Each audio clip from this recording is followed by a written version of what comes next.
조식메이트 방송을 시작하도록 하겠습니다. 이번 영상 종목은 한국파마가 되겠는데요.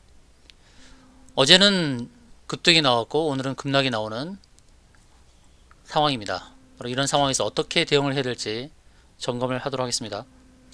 자, 어제는 500억 자금 조달로 급등이 나왔는데 오늘은 제넨셀, 한국파마가 투자한 제넨셀이 경공치료제 식약처로부터 국내 임상 2, 3상 시험계획 승인을 받았다는 뉴스가 나왔지만 재료의 소멸로 인해서 주가가 하락을 하고 있습니다. 다 아시다시피 이제 제넨셀의 천연물 유래 성분 ES16001 이 천연물 유래 성분은 투약 6일 만에 95% 이상 환자가 회복되는 것이 확인이 됐습니다. 이제 국내에서 임상 2, 3상을 동시에 진행하게 되었는데 그 내용을 밝히자마자 이제 주가가 급락이 나오는 거죠. 이제 시작이니까 또 어느 정도 시간이 걸릴 것으로 생각을 해야 되겠죠. 한국파마는 제넨셀에 30억을 투자했고 그리고 제넨셀의 경구용 치료 물질을 이제 생산을 하게 될 것입니다. 머크와 비교했을 때 약가 측면과 장기 복용 부분에서 안전성 이 부분에서 우위가 있습니다. 머크의 가격은 80만원에서 90만원 사이가 될 것인데 이 제넨셀의 경구용 치료제는 그에 비해서는 훨씬 싼 가격에 상용화가 가능하게 될 것이다. 이렇게 기대가 되고 있죠. 국내 임상 시험에 이어서 유럽과 인도 등에서도 글로벌 임상을 추진 중에 있습니다. 또 한국파마는 제넨셀의 대상포진 치료제 임상 이상 중에 있는데 이 물질도 생산을 하게 될 것이고 또 한국파마는 골관절염 치료제 개발도 좀 순항 중에 있습니다. 여러 가지 이제 치료제를 개발하고 있고 또 특히나 이제 코로나와 관련해서 치료제 부분 경구용 치료제가 상용화 될 때는 한국파마도 그에 맞는 수준의 주가 부양이 있을 것이다 이렇게 보여집니다. 오늘 급락한 이유는 재료가 소멸됐기 때문이거든요. 경구용 치료제가 이제 이상을 이제 시작하는 단계에서 식약처 승인을 받았지만 그것은 상용화가 되는 것이 아니라 그냥 임상이 시작되는 겁니다. 얼마나 시간이 걸릴지를 모르는 거죠. 일본 구름층 상단 저항에 부딪힌 겁니다. 어제는 500억 자금 조달을 급등했고 오늘은 재료 소멸로 급락을 하게 된 것이죠. 어제 이제 매도에 대해서 힌트를 드리긴 드렸습니다. 일목균형표에 구름층 안에 들어온다는 것은 좀 리스크가 있다, 좀 위험하다라는 안내를 드렸는데, 자 차트를 한번 참고를 하도록 하겠습니다.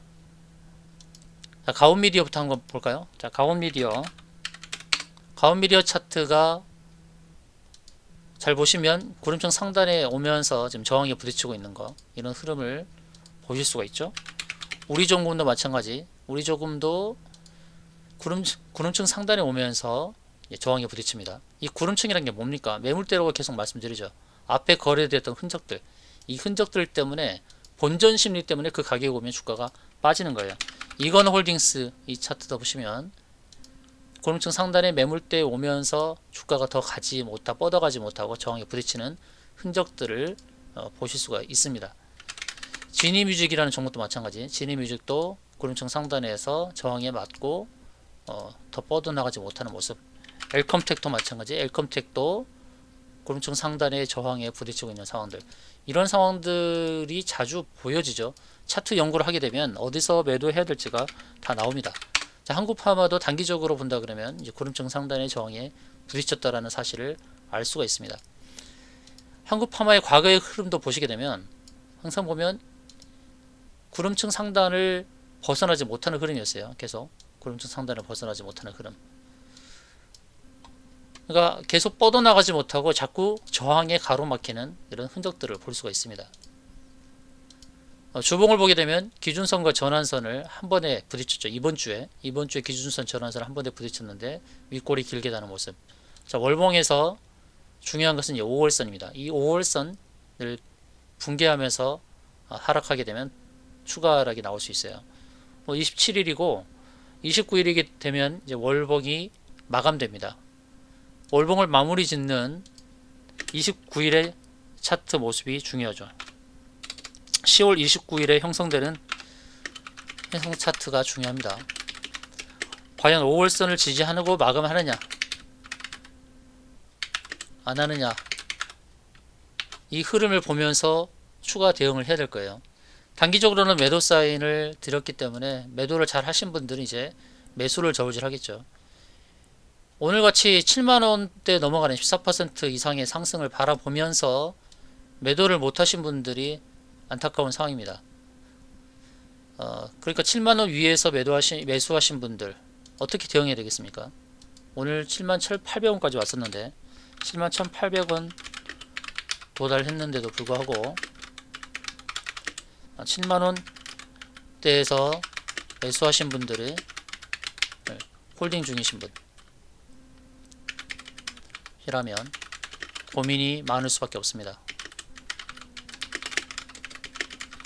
어떻게 대응해야 될까요?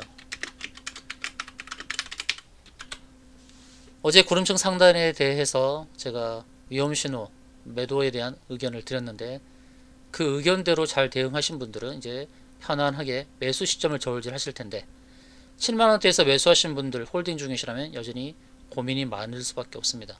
어떻게 대응하는 게 좋을까요? 자, 파마 문자 주세요. 파마 문자 주시면 여러분들이 어떻게 대응해야 될지. 현재가가 58,900원, 오늘 7만원 이상 받는데도 불구하고 6만원까지 깨버린 상황입니다. 14%의 상승을 바라본 상황에서 오히려 지금은 마이너스 5%니까 심리적으로 쫓길 수밖에 없습니다. 여러분들에게 상시적인 대응으로 어떻게 탈출할지 방법을 알려드릴 겁니다. 파마 문자 주세요. 지금 단계에서는